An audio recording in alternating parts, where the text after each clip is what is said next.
Aunty మీకోసం fruits తీసుకొచ్చాను. ఈ ఇంట్లో అందరికీ ఏమైంది? ఇప్పుడే కదా నేను అంత హెవీ బ్రేక్ఫాస్ట్ చేశాను, ఇంకా నువ్వు అప్పుడే ఫ్రూట్స్ తీసుకొచ్చేసావు. నన్నేమీ అనకండి. రేఖ వచ్చేంత వరకు రాఘవన్నయ్య మిమ్మల్ని జాగ్రత్తగా చూసుకోవాలి. కానీ పూర్ణిమ గీని ఏమీ లేదు నర్మదా ఆంటీ. ఫ్రూట్స్ అయితే మీరు ఖచ్చితంగా తిని తీరాల్సిందే. Thank you. ఏమైనా కావాలంటే చెప్పు.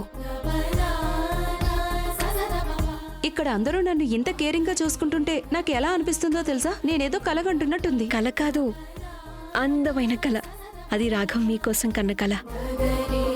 పోనీలేండి, మిగిలిన విషయాలని మనం తర్వాత మాట్లాడుకుందాం. మీరు ముందు ఫ్రూట్స్ తినండి. అయితే నువ్వు మాట వినవు. లేదు.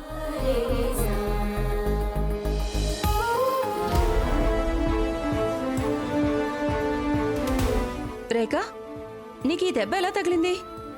అది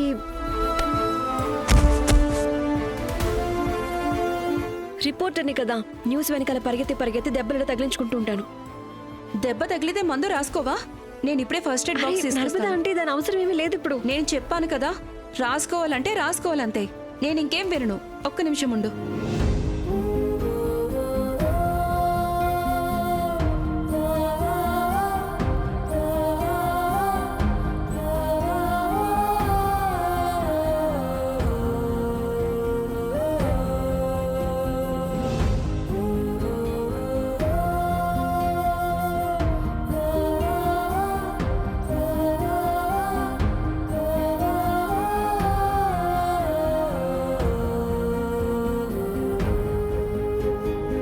అయిపోయిందా?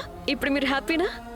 రేఖ, నువ్వు నా మీద మీ నాన్నగారి మర్డర్ నింద మోపిన దగ్గర నుంచి మనిద్దరం కలిసి కూర్చొని మాట్లాడుకోవడం అవ్వలేదు.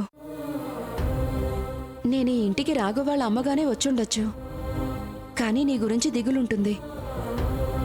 నాకు తెలుసు నర్మదా అంటే. పైగా ఇప్పుడు మన దగ్గర చాలా టైం ఉంది కూడా.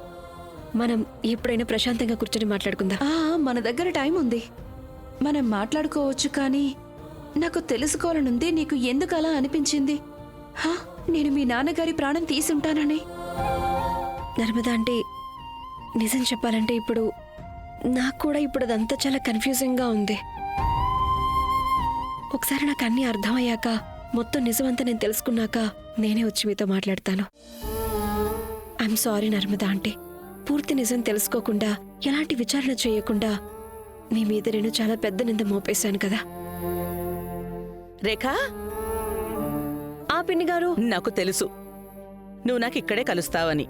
అంతా ఓకేనా? నర్మదా అంటే ఎప్పటిలానే నా గురించి ఎక్కువ దిగులు పడుతున్నారు. సరేనమ్మా, రాఘవ్ ఫోన్ చేశాడు. నువ్వు ఎక్కడున్నావు అని అడుగుతున్నాడు. టైం ఉంటే ఒకసారి ఫోన్ చేయి. నేను ఇప్పుడే మాట్లాడొస్తాను. వస్తానంటే నువ్వు జాగ్రత్తగా ఉండు. అలాగే.